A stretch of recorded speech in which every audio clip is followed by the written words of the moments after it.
하나님 말씀, 오늘은 여호수아 15장 16절에서 19절 말씀 가지고 함께 나눕니다. 먼저 성경 봉독합니다. 그때 갈렙이 기럇세벨을 쳐서 점령하는 사람은 그의 딸 악사와 결혼시키겠다고 말하였다. 갈렙의 형제 그나스의 아들인 온니엘이 그곳을 점령하였으므로 갈렙은 그를 자기의 딸 악사와 결혼시켰다. 결혼을 하고 나서 악사는 자기의 남편 온니엘에게 아버지에게서 밭을 얻어내라고 재촉하였다. 악사가 나귀에서 내리자 갈렙이 딸에게 물었다. 무엇 더 필요한 것이 있느냐? 악사가 대답하였다. 저의 부탁을 하나 들어주시기 바랍니다. 아버지께서 저에게 이 메마른 땅을 주셨으니 샘 몇 개만이라도 주시기 바랍니다. 그는 딸에게 윗샘과 아랫샘을 주었다. 아멘. 여호수아에게 갈렙은 헤브론 땅을 자신에게 줄 것을 요구했고 여호수아는 갈렙에게 허락합니다. 하지만 그 땅은 이미 점령된 땅은 아니었고 점령해야 할 땅이었습니다. 그러므로 갈렙이 여호수아에게 헤브론 땅을 요청할 때도 하나님께서 나와 함께 하시기만 한다면 주님께서 말씀하신 대로 나는 그들을 쫓아낼 수 있습니다. 라고 말합니다. 오늘 말씀은 갈렙이 헤브론 땅을 점령하는 이야기를 보여주고 있습니다. 그리고 그 안에 매우 특별한 인물을 만나게 됩니다. 바로 갈렙의 딸 악사입니다. 먼저 악사는 아버지의 뜻에 전적으로 순종하는 딸이었음을 보여줍니다. 갈렙은 점령하는 사람은 그의 딸 악사와 결혼시키겠다고 말합니다. 그러자 갈렙의 형제 그나스의 아들인 온니엘이 그것을 점령하였고 갈렙은 약속대로 그를 자기의 딸 악사와 결혼시키게 됩니다.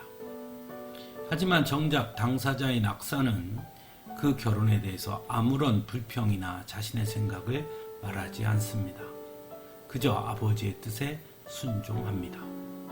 또한 그 땅을 점령한 후에 갈렙은 온니엘에게 메마른 땅을 줍니다. 하지만 악사는 그것에 대해서도 아무런 불평을 하지 않습니다.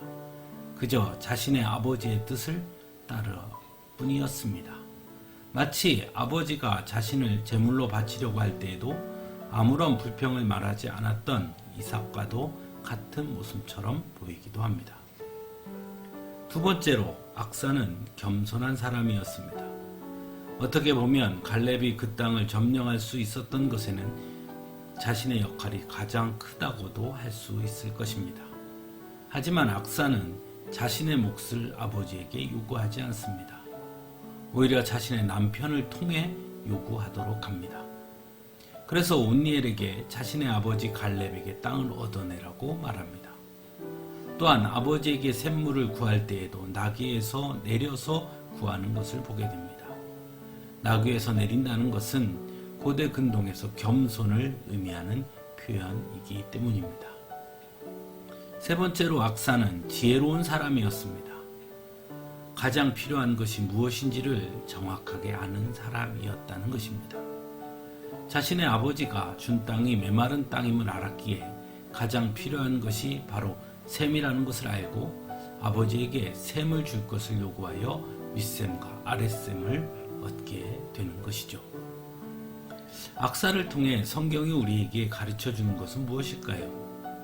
물론 악사의 결혼에 이르는 과정은 오늘날의 우리로서는 이해하기 어려운 측면이 있지만 그럼에도 불구하고 우리는 순종이라는 것이 얼마나 중요한지를 다시 한번 생각하게 됩니다.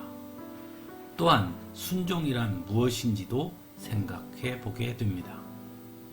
즉 하나님의 뜻에 순종한다는 것은 우리가 이해하고 받아들일 수 있는 것만을 따르는 것은 아니라는 것입니다.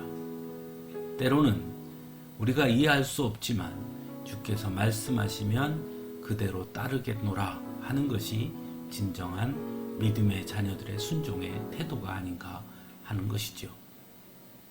사랑하는 성도 여러분, 언제나 하나님 앞에 겸손함으로 서서 하나님의 말씀에 순종함으로 하나님이 주시는 지혜를 통해 하나님께서 우리에게 주시는 축복을 누리는 그런 우리 모두가 되기를 간절히 바랍니다. 함께 기도하겠습니다.